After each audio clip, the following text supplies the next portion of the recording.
Allô les gladiatrices du web, j'espère que vous êtes en grande forme. Aujourd'hui, je suis bien excitée de vous parler d'un sujet qui a sûrement attiré ton attention. Comment j'ai réussi à générer 100 000 $ en l'espace d'un mois.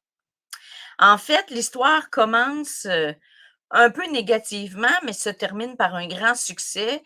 Mais il y a beaucoup, beaucoup de leçons à apprendre de ça. Puis, j'ai le goût de te partager ça aujourd'hui pour te donner espoir, puis te donner une astuce, en fait, ma meilleure astuce pour augmenter drastiquement tes ventes, puis augmenter ton chiffre d'affaires, générer des nouvelles opportunités. L'histoire que je te raconte, c'est en mars 2023. Donc en mars 2023, je venais de mettre fin à un partenariat qui était débuté en janvier, en fait à l'automne 2022, puis on avait commencé à faire des ventes avec ce partenaire, hem, en janvier 2023.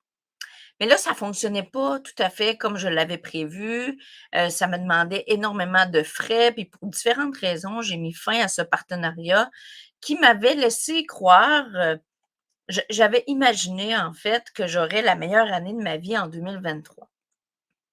Là, je me retrouve en mars 2023 avec, des dettes supplémentaires sur le dos parce que j'avais investi dans ce projet dans lequel je croyais.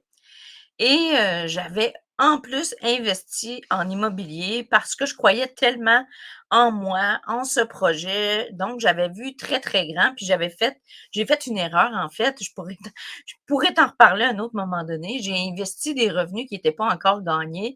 J'ai investi selon des revenus prévisionnels, ce qui peut être en soi une belle stratégie, mais on n'est jamais certain de rien dans la vie, surtout en affaires. Donc, c'était pas nécessairement la meilleure chose à faire.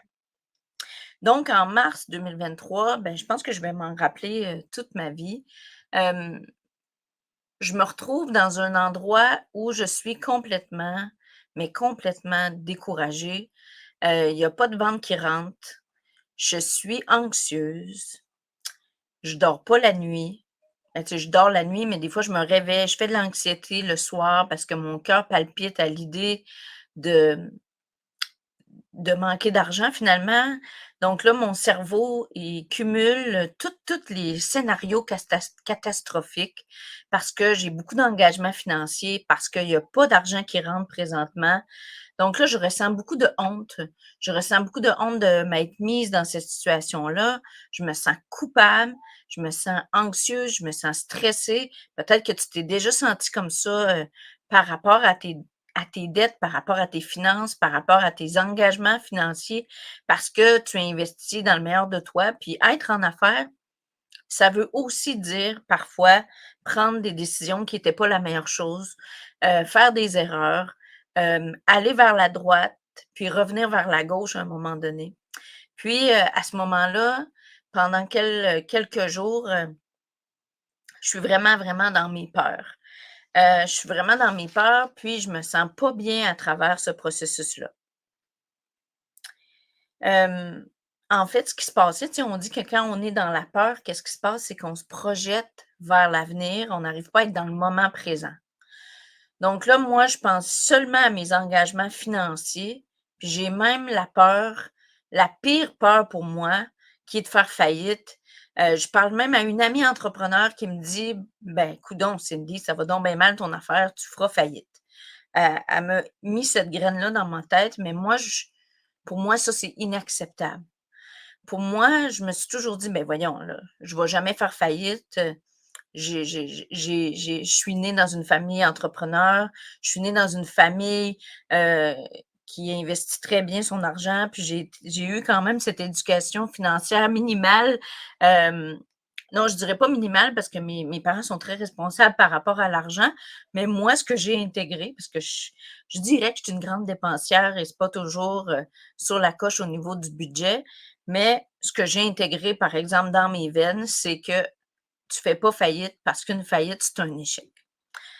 Donc là, ça a été comme un élément déclencheur parce que comme je te dis, j'étais tellement dans l'anxiété, je me projetais dans le pire qui pouvait arriver, donc la faillite, pas capable de payer mes engagements financiers, pas capable de subvenir à mes besoins, hem, alors que, Je vivais dans l'abondance depuis plusieurs mois, puis je sais que je dois générer un minimum, de plusieurs milliers de dollars par mois pour pouvoir payer tous les engagements que j'ai dans mon entreprise, parce que maintenant j'ai une équipe, parce que je contribue, beaucoup dans la richesse familiale, on a plein de projets, donc on le sait, hein, quand on augmente notre niveau de vie, c'est dur de le descendre finalement.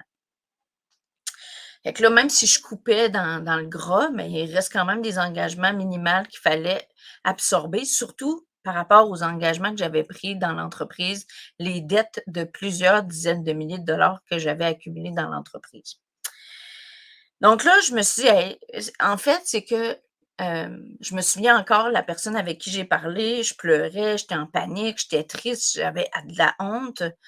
Puis, là, j'étais axée sur: «Oh mon Dieu, c'est donc bien difficile d'être entrepreneur». Bon, puis là, je me racontais plein de choses, j'étais dans mon rôle de victime, jusqu'à ce que je me dise: «Non, c'est pas vrai que je vais faire faillite là, quand même, Cindy, capote pas là, ça fait plusieurs années que tu es en affaires, ça va super bien tes trucs, il y a plein de monde qui t'aime, il y a plein de monde qui font affaire avec toi, tu as déjà des clientes». Fait que quand je suis dans cette position-là, c'est que j'oublie d'être dans ma position de gratitude puis de voir les belles choses qui sont autour de moi. Je focus uniquement sur le négatif. Donc première leçon de ça, c'est de pas focuser uniquement sur le négatif, même quand tu es dans une situation qui te crée énormément d'anxiété, de la honte, de la culpabilité, de la peine, de la peur.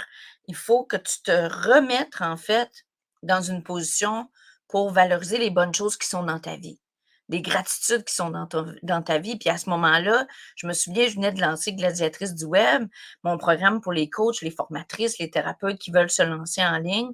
Puis, on avait déjà une cinquantaine de femmes qui avaient joint, le programme à ce moment-là. Puis, depuis, on a doublé le nombre de clientes qui ont joint ce programme-là. Hem, Fait que là, ce que j'ai fait, c'est que je me suis dit: «OK, là, de quelle façon, je peux offrir quelque chose à ma clientèle qui est déjà là, ma clientèle qui m'aime déjà, pour les amener dans un cheminement de plus haut niveau, plus personnalisé, avec une offre plus high ticket, q dans laquelle je les accompagnerai vraiment en un à un, avec une expérience, plus personnalisée». Hem Fait que j'avais déjà le parcours évolution que j'avais créé dans les années passées. Le parcours évolution, c'était un parcours de 12 mois. Puis là, j'ai décidé de faire un parcours de 6 mois qui était plus accessible financièrement pour les clientes, qui étaient en majorité des clientes en démarrage d'entreprise, qui avaient déjà fait le programme Gladiatrice du web ou qui étaient en train de le faire, pour qu'elles puissent en fait, continuer leur évolution, poursuivre leur évolution, puis avoir des assises importantes par rapport à la gestion.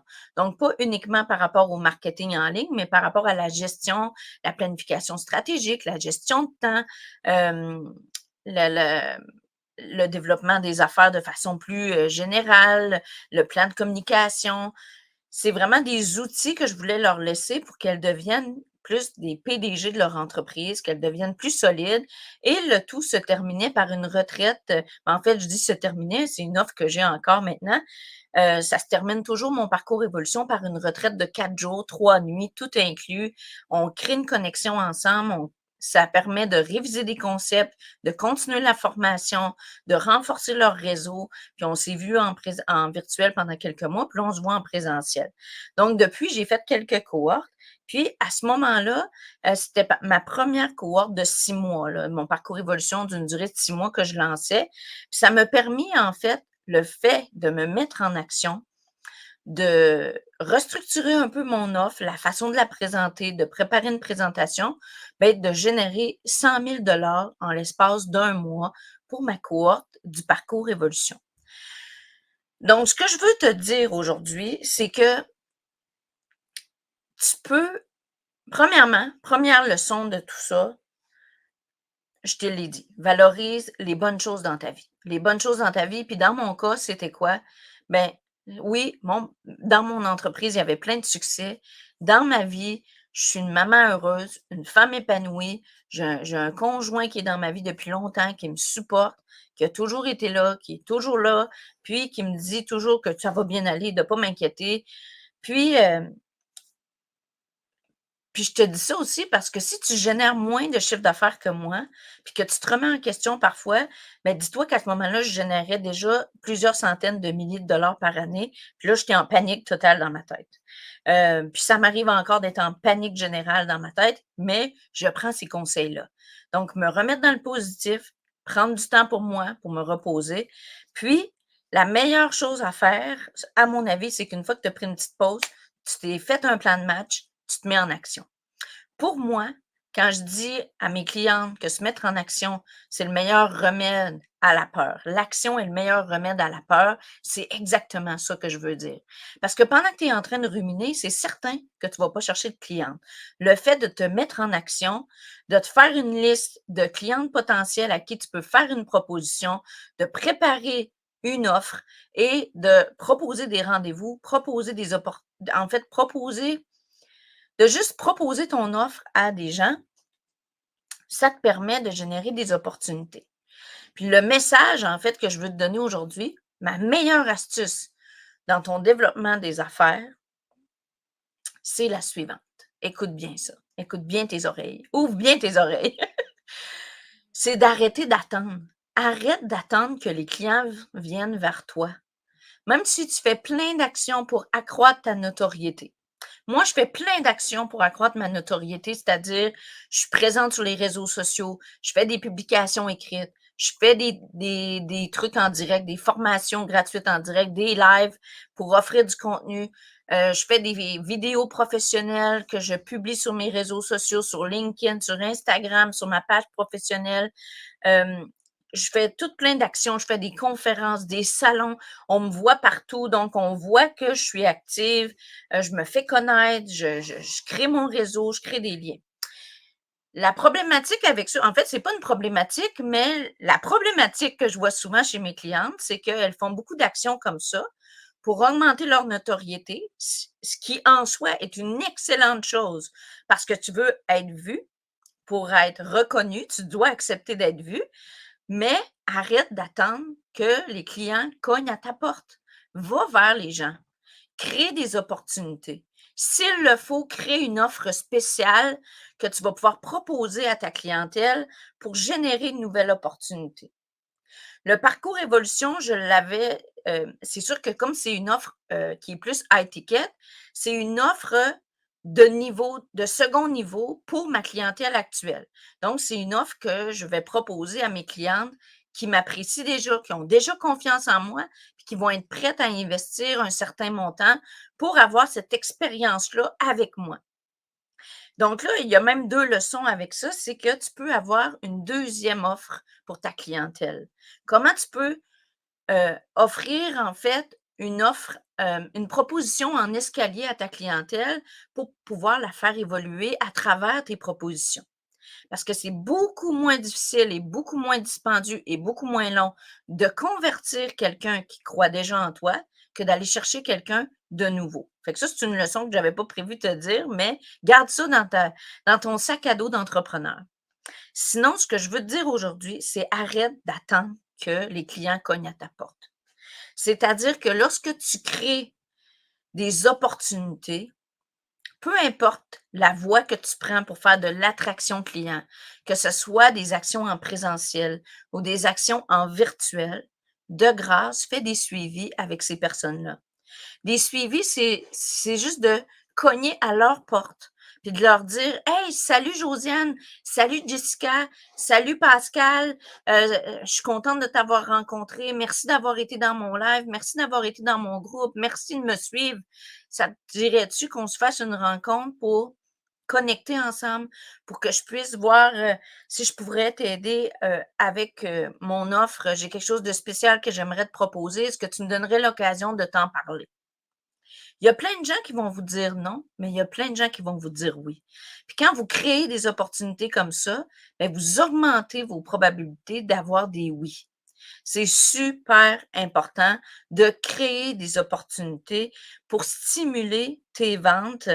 Fait que c'est ce que je voulais te dire aujourd'hui. C'est un épisode de podcast qui est court. C'est un quelques minutes, un 15 minutes qui est court, mais à mon avis, s'il y a un podcast que tu devais écouter, c'est celui-ci. C'est vraiment, vraiment mon meilleur truc. Mon meilleur truc pour que tu puisses stimuler tes ventes, c'est dire: «OK, j'ai besoin de combien maintenant?»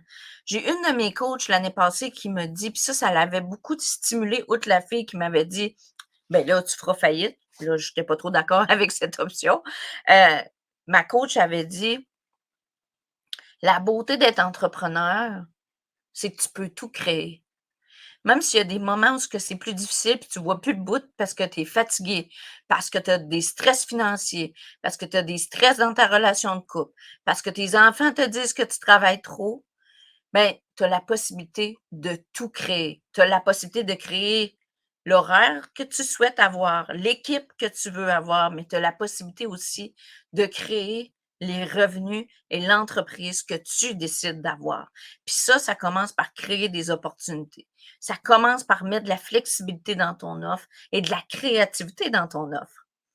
Donc, si tu veux, je te dis ça comme ça, si tu veux en savoir plus par rapport soit à mon parcours évolution, à mon accompagnement personnalisé ou à mes accompagnements de groupe, fais-moi signe en privé. Tu peux prendre rendez-vous avec moi. J'ai vraiment différentes offres pour différents budgets, puis pour différentes femmes entrepreneurs.